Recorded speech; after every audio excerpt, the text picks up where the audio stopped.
Halo, halo, halo. Dengan Bang Saif di sini. Bagaimana kabar kalian semua? Semoga baik-baik saja. Oke, di video kali ini gua bakal bawain alur cerita dari film Tali Pocong Perawan yang rilis di Indonesia pada tahun 2008. Film ini menceritakan tentang kakak beradik yang tinggal satu rumah. Sang kakak yang bernama Aldo memiliki pacar yang bernama Firni.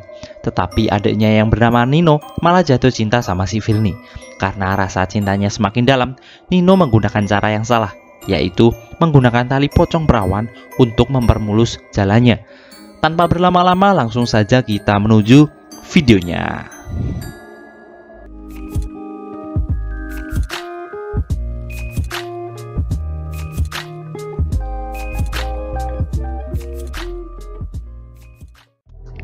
Film ini diawali dengan diperlihatkan seorang wanita yang bunuh diri di halaman kampus dan dimulai.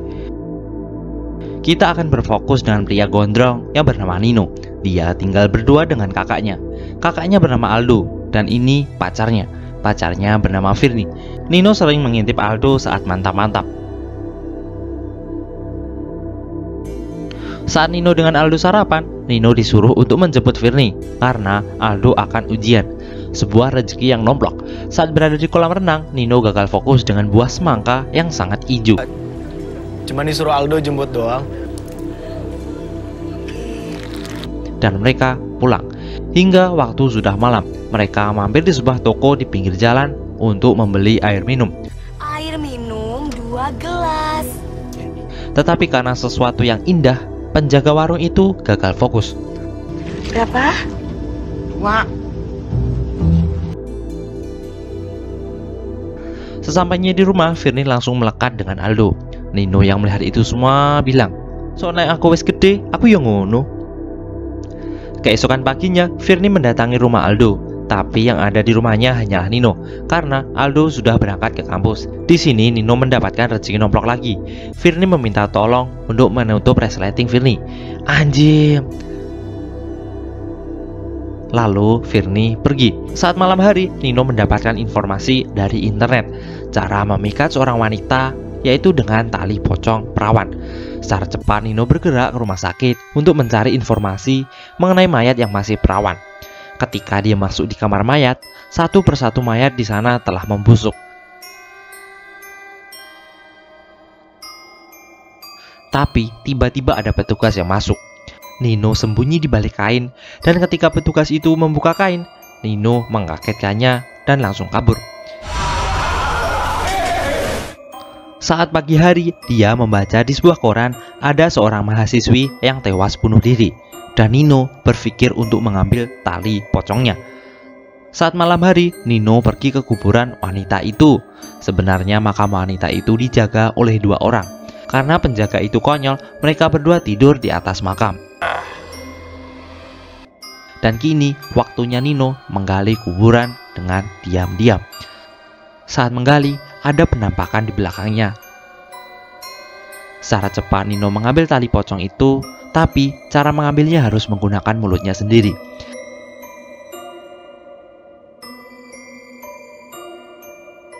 Setelah dapat, Nino langsung segera pergi. Tetapi penampakan demi penampakan mulai muncul. Dan yang paling ngeri, saat di mobil ada anak kecil di sampingnya. Anak kecil itu terus mendekat dan Nino langsung pulang dengan cepat. Sesampainya di rumah, dia bertemu dengan Aldo dan Firni. Dengan rasa tergesa-gesa, tali pocong yang baru saja dia ambil sempat terjatuh. Sesampainya di kamar, Nino memberikan air dan memeras tali pocong itu. Lalu dia memasukkan airnya ke dalam botol kecil. Di pagi harinya, Nino akan memberikan perasan air itu kepada Firni. Saat Firni pergi sebentar, Nino langsung memberikan air perasan tali pocong itu ke minumannya. Saat bersembunyi lagi, Nino dikagetkan dengan kedatangan Aldo. Dan secara tak sengaja, Firni menumpahkan minumannya dan pergi. Lalu dengan cepat Nino memeriksa gelasnya. Dia mengira gelasnya kosong karena habis diminum. Padahal tidak. Saat malam hari, Firni masih lengket dengan Aldo. Firni mengajak Nino untuk makan malam. Nino, ayo. Iya deh. Saat di warung, Nino masih gagal fokus dengan buah semongko yang ada di depannya. Lalu karena terlalu panas, Nino pergi ke toilet. Tapi saat kembali dari toilet, Firly dan Aldo malah semakin lengket. Saat sampai di rumah, Nino membuka situs internetnya lagi dan mendapatkan informasi. Dalam 24 jam, wanita yang meminum perasan air tali pocong perawan akan jatuh cinta kepadamu. Keesokannya, Nino mendatangi Firly yang lagi berenang. Nino berinisiatif untuk mengantarkannya pulang. Gak biasanya kamu kesini, Nino. Mau aku anterin pulang? Ya. Sesampainya di rumah Aldo, Firly dengan Aldo masih sangat lengket. Bahkan mereka berolahraga ringan. Nino yang kesal mengintip dengan rasa marah. Lalu dia mengambil tali pocong dan membakarnya. Anjing, cuk. Saat Nino membakar, ada pocong di belakangnya. Setelah itu, Nino membuka komputer lagi. Dia mendapatkan informasi. Jika tali pocong itu dimusnahkan dengan cara apapun, maka pemilik si tali pocong akan menuntut balas. Keesokan paginya, Firly dan Aldo akan berangkat ke kampus bersama-sama. Tapi saat Firly menjatuhkan bukunya, Nino yang sange memfoto dan langsung mencetaknya. Nino seperti orang gila. Secara tiba-tiba, foto itu berubah gambar menjadi pocong, dan Nino sangat kaget. Saat malam hari, Nino pergi keluar. Alangkah kagetnya, Nino menabrak seorang anak kecil. Saat dicek, tidak ada siapa-siapa. Lalu Nino kembali lagi ke mobil dan ada pocong. Secara singkat, Nino sampai di rumah. Dengan rasa takut, dia memasuki kamarnya. Di sini komputernya ada foto pocong. Nino sangat ketakutan. Dan saat dia berada di ruang tamu, dia melihat pocong lagi. Secara tiba-tiba, Aldo mengkagetkannya dari belakang. Saat tengah malam, rasa takutnya menjadi-jadi. Nino menutup pintunya dengan kayu karena suara yang berisik. Aldo memarahinya. Saat Nino berada di kamar, tiba-tiba pintu yang dia tutup tadi pindah ke pintu kamarnya. Saat Aldo berusaha membukanya, lemarinya terbuka sendiri. Keluarlah pocong. Nino berteriak sangat keras. Aldo yang tidur mendengar teriakan Nino dan mendatangi kamarnya. Noh, lihat, pintunya tadi ada kayu yang menghalanginya. Sekarang hilang. Aldo berusaha menenangkan Nino hingga waktu sudah pagi. Firly dan Aldo bingung dengan tingkah laku Nino. Firly lalu mengajak Nino pergi untuk menemui psikiater. Saat Nino ditanya-tanya, pocong yang mengikutinya terus menampakkan diri.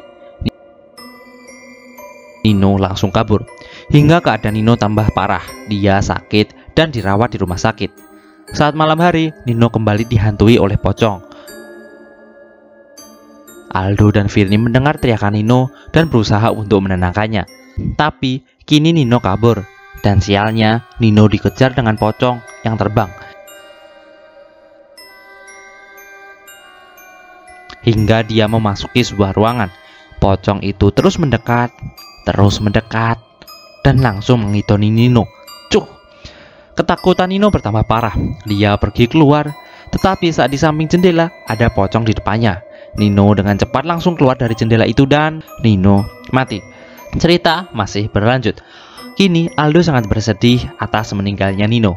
Keesokan paginya, Aldo dan Firly mulai membereskan kamarnya Nino. Mereka menemukan barang-barang yang aneh. Bahkan, Firly menemukan banyak sekali foto dirinya. Firly sangat marah. Dan yang paling anjing, foto terakhir itu ada pocongnya. Sekarang Aldo dan Firly ketakutan.